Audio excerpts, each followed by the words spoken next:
welcome to Sun and Moon Stories. I hope you've all had a good day, and it's now time to relax and listen to a new story. Today, I'll tell you a story of the rooster and the sun. Do you notice that every morning the sun comes up when the rooster crows? It's fascinating, isn't it? But have you asked yourself why? If you want to find out, keep listening because I have the answer for you.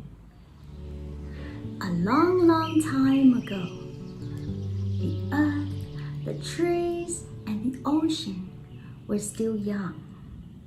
The lions didn't have their fluffy manes. The giraffes were not too tall. And the tigers didn't have stripes like they do today.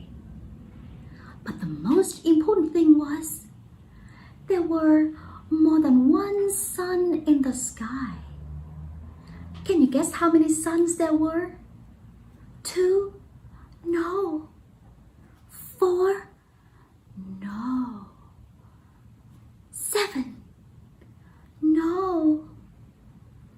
There were 9 suns. Can you imagine how hot it was to have 9 suns in the sky? The land was dry, the trees died, and many people could not survive.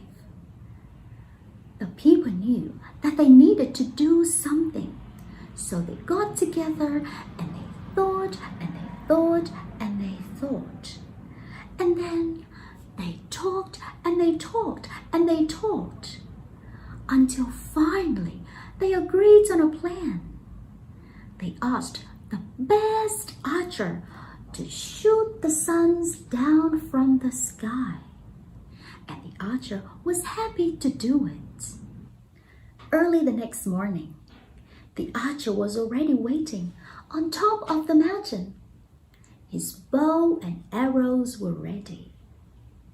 As soon as the first sun came up, he aimed and shot it down immediately. And so, the first sun was gone. Then the second, the third, the fourth. He kept shooting until there was only one sun left. This sun, he was so scared to see what happened to his brothers. He decided to hide himself behind the mountain and never came up anymore. Everybody clapped and cheered. They were so happy. But not for long. Without a sun in the sky, they had no light. The earth was freezing cold, and the trees couldn't grow. They decided to call out the hiding sun, but he was too scared to come out again. A great meeting was called to decide what to do. The oldest person in the village said, "We must find someone who can convince the sun that we will not do anything to hurt him." Someone suggested, "Let's ask Tiger. Tiger has a powerful roar. For sure, he will be able to call out the hiding sun." Tiger was happy to give it a try. The next morning, he went up to the top of the mountain and gave his strongest roar. But his roar was so loud that it scared the sun even more. Another villager said, "We need someone with a soft and beautiful voice. Why don't we ask Nightingale? No one sings better than her." And Nightingale was happy to help. She raised her voice and started to sing the sweetest songs. The sun loved her voice so much, he kept listening to it and fell asleep. Nightingale kept singing and singing and singing, but the sun didn't come up.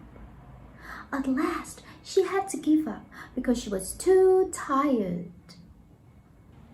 Just then, another villager came up with an idea. I have a rooster. He has a loud and friendly voice. He's so hardworking and patient. He will never, ever give up. So, Rooster was called, and he was happy to help. He looked up at the sky and started crowing. Cock-a-doodle-doo! The sun was still scared, but the rooster kept crowing. Cock-a-doodle-doo! The sun was somehow convinced by this friendly voice, and he was curious who was calling. So he peeked out a little bit from behind the mountain. The rooster kept calling, Cock-a-doodle-doo! The sun came out a little bit more. He looked down on earth and he saw no danger. The rooster kept calling, Cock-a-doodle-doo! The sun was happy now. He started to rise on top of the mountain. And finally, everybody could see the sun in the sky again. The sunshine warmed and brightened the earth.